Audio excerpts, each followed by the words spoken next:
और यहाँ आप जब कहते हैं भाई हमारी समस्या है, तो शिवराज चौहान जी कहते हैं मैं आपका मामा हूं, घबराओ मत। कहते हैं ना मामा जी, कहते हैं।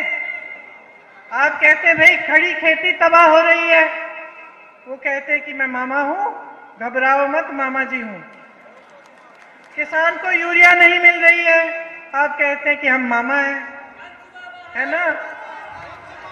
लाखों युवाओं की उम्र बीत रही है, भर्ती की परीक्षा पे परीक्षा दे रहे हैं, कोई रोजगार नहीं मिल रहा।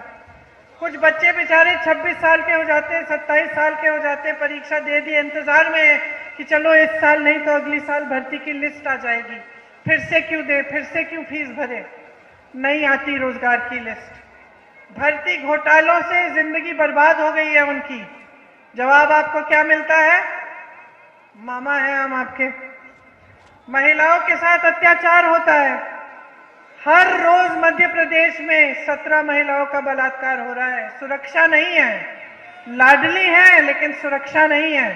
कम से कम सुरक्षा तो दे देते मामा जी, वो भी नहीं दी। आदिवासियों के साथ कितना अत्याचार हो रहा है, आपने वीडियो देखे हैं, आप ही के प्रदेश में जारी हुई ऐसी हरकतें जिनका जिक्र करना भी ऐसे शर्म आती है जिक्र करते हुए उनकी।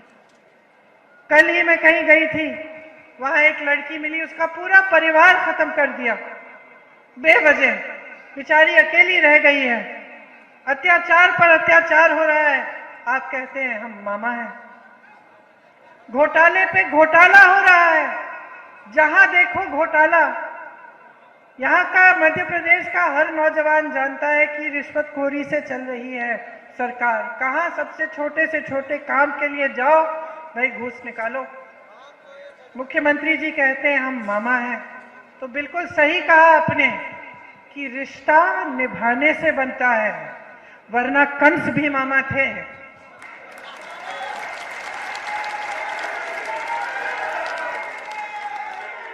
चित्रकूट का किसान परेशान है। यूरिया की मैंने बात की, सिंचाई और बिजली की मुश्किलें ही मुश्किलें। बिजली की बिलें इतनी ऊंची ऊंची आती हैं, कर्ज में आप डूबे हुए हैं। खाद, बीज, ट्रैक्टर सब महंगा है, सब पे टैक्स लगा हुआ है। डीजल पेट्रोल के दाम आसमान छू रहे हैं, फसल के सही दाम नहीं मिलते हैं। तो मामा जी कर क्या रहे हैं आपके लिए? मामा जी कर क्या रहे हैं और आप बदलाव कब लाएंगे? अपनी परिस्थिति को कब ठीक ढंग से समझोगे और कब ये बात समझोगे कि जो शक्ति है ना लोकतंत्र में, वो आपके हाथों में दी गई है। वो हमेशा से इस देश की परंपरा रही है। इस देश में ना उन नेताओं के प्रति श्रद्धा होती थी जो काम करते थे, जिनके दिलों में जनता के लिए करुणा थी, सेवा भाव था। ये रामायण के समय से चलता आ रहा है। जब भगवान राम का वनवास हुआ तो जनता क्यों नहीं भूल गई उनको? क्यों नहीं भूली?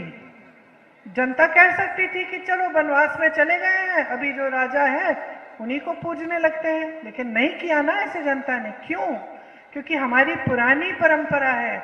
भगवान राम में जो लक्षण थे, भगवान राम में जो उनका चरित्र था, जो उनमें सच्चाई थी, जो उनके दिल में भावना थी, अपने लोगों प्रजा के प्रति प्रेम से, करुणा से भरी आंखों से देखते थे, उनके लिए लड़ते थे, उसी भावना के प्रति थी ना श्रद्धा।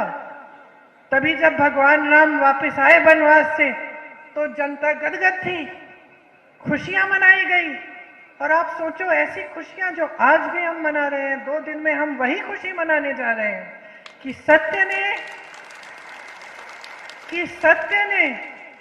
सत्य की विजय हुई, असत्य का पराजय हुआ।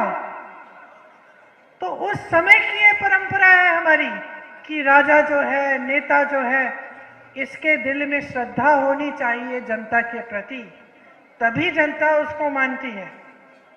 तो इस परंपरा को आप तोड़ो मत।